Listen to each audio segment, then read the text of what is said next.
নমস্কাৰ, মোৰ YouTube channel NS ব্লগলৈ আপোনালোকক স্বাগতম জনাইছোঁ। আশা কৰিছোঁ সকলো ভালে কুশলে আছে। আজি যেহেতু উৰুকা স্পেচিয়েল কিবা এটা বনাইছোঁ, মানে পনীৰ পোলাও, লগত আছে পনীৰৰ কাৰী আৰু বহুত কিবাকিবি। বলকচোন ভিডিঅ'টো শেষলৈ চাই থাকিব কেনেদৰে বনালোঁ। এয়া পনীৰখিনি ধুনীয়াকৈ কাটি লৈছোঁ। তাৰপিছত ইয়াতে নিমখ হালধি দি কিনে এনেদৰে মিক্স কৰি লৈছোঁ। এতিয়া মই তেলত এইদৰে ভাজিছোঁ আৰু পনীৰখিনি ভাজি ল'লে খাব ভাল লাগে।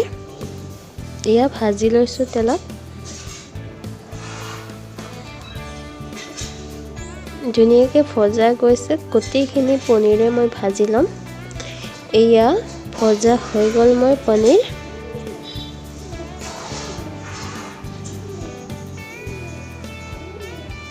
তাৰ পাছত পনীৰৰ কাৰীটো বনোৱাৰ বাবে এয়া পিঁয়াজ আৰু বিলাহী কাটি লৈছোঁ।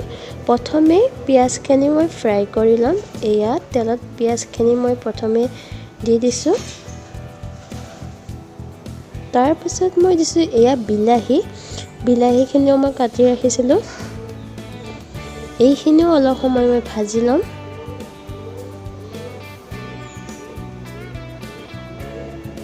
এয়া ধুনীয়াকৈ তেল নিগৰি আহিছে। এতিয়া মই ইয়াতে দিছোঁ নহৰু আদা পেষ্ট, এইখিনি খুন্দি ৰাখিছিলোঁ, এইখিনিও দি দিছোঁ। ধুনীয়াকৈ ভাজি লৈছোঁ। এইখিনিও উৰুকা যিহেতু সোমবাৰ পৰিছে, তো এনেদৰে স্পেচিয়েলকৈ খাব পৰা যায়। তাৰপিছত দিছোঁ এয়া পিঁয়াজ এটা মই এনেদৰে পেষ্ট কৰি ৰাখিছিলোঁ, সেইটো দি দিছোঁ। এইখিনিও ধুনীয়াকৈ ভাজি ল'লোঁ মই। তাৰপাছত দিছোঁ এয়া ৰেড চিলি পাউডাৰ, ইয়াত বেলেগ মছলা দিয়া নাই। তাৰপিছত দিছোঁ এয়া নিমখ হালধি, এইখিনিও ভাজি লৈছোঁ। ইয়াতে দিছোঁ গ্ৰীণ মটৰ আৰু আলুখিনি এনেদৰে মই বইল কৰি ৰাখিছিলোঁ, এইখিনিও দি দিছোঁ। গোটেইখিনি ধুনীয়াকৈ ভাজি ল'ম। আলু যিহেতু বইল হৈ আছে, তো বহুত বেছি টাইম নালাগে বনাওঁতে। তাৰপাছত কেঁচা জলকীয়া দিছোঁ। এয়া দিছোঁ পনীৰ মছলা। ইয়াত পনীৰ মছলা দিলে বেছি সোৱাদ আহে। অলপ পানী দি দিছোঁ, যিখিনি মছলা দিছোঁ ইয়াত লাগি ধৰিব বুলি। বহুত মছলা দিয়া নাই, ইয়াত ৰেড চিলি দিছোঁ আৰু যিটো পনীৰ মছলা এইটো দিছোঁ, আৰু আদা নহৰু আছে ইয়াতে দিয়া। এয়া ধুনীয়াকৈ তেল নিগৰি আহিছে। শেষত পানীটো দি দিছোঁ যিমানটো লাগে। এয়া উতল অহাত মই দিছোঁ পনীৰখিনি।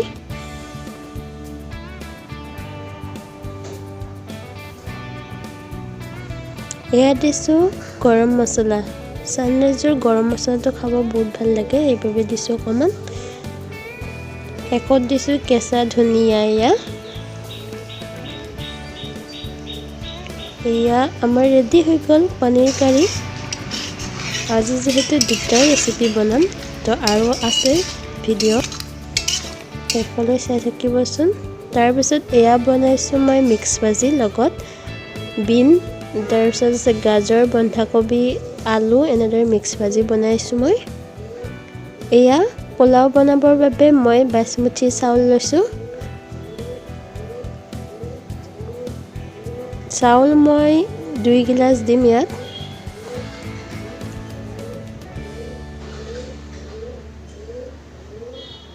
তাৰপিছত এয়া যোগাৰখিনি ধুনীয়াকৈ কৰি লৈছোঁ। পনীৰ লৈছোঁ, কাজু, কিচমিচ আৰু ঘি, আৰু এয়া চাউল ধুনীয়াকৈ ধুই লৈছোঁ। লগতে গামোচাখনত থৈ দিছোঁ, তেতিয়াহে বিহু ভাৱ আহিব। এয়া বিন, মটৰ, তাৰপিছত এয়া হৈছে গাজৰ, গোটেইখিনি ৰেডি কৰি লৈছোঁ।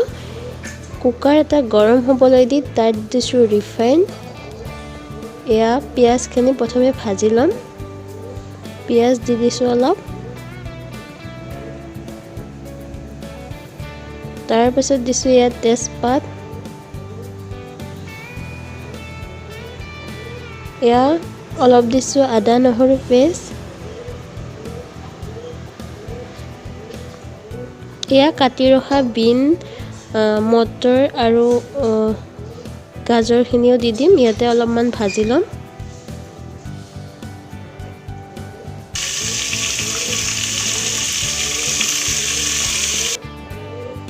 এইখিনি অলপ সময় ভাজি ল'ম মই। এয়া কি ধুনীয়া হৈছে দেখিব। তাৰপিছত দিছোঁ মই এয়া কাজু আৰু খিচমিচ। ইয়াতে এচামুচ চেনিও দিছোঁ, কিন্তু ক্লিপটো অফ হৈ থাকিলে। এয়া গোটেইখিনি অলপ সময় ভাজি লৈছোঁ। তাৰপিছত দিছোঁ মই এয়া ঘি এয়া চামুচে দি দিছোঁ। তাৰপিছত এয়া বটলৈ দিও অলপমান দি দিছোঁ, প্ৰায় 2 চামুচ দিছোঁ আৰু। তাৰপিছত চাউলখিনিও মই বহাই দিলোঁ। এতিয়া চাউল দিয়াৰ পিছত অলপ সময় লৰাই দিলে হৈয়ে যাব। এয়া কাৰণ বেছি সময় লাৰি থাকিলে চাউলটো ভাগি যাব।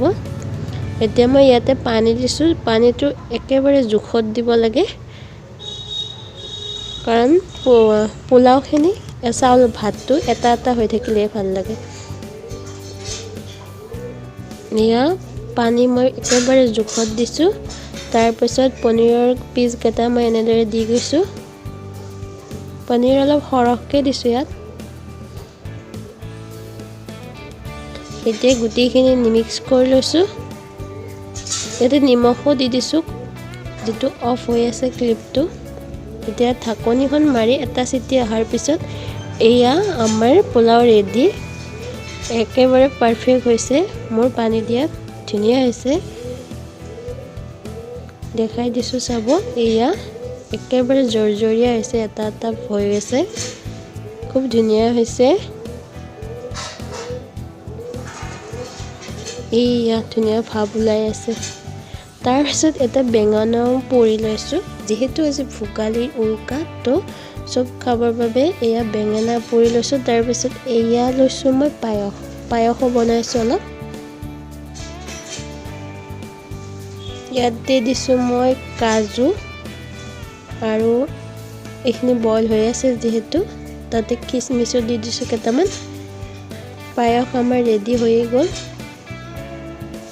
এয়া আমাৰ সম্পূৰ্ণ ডিছটো কেনেদৰে বনাইছিলোঁ।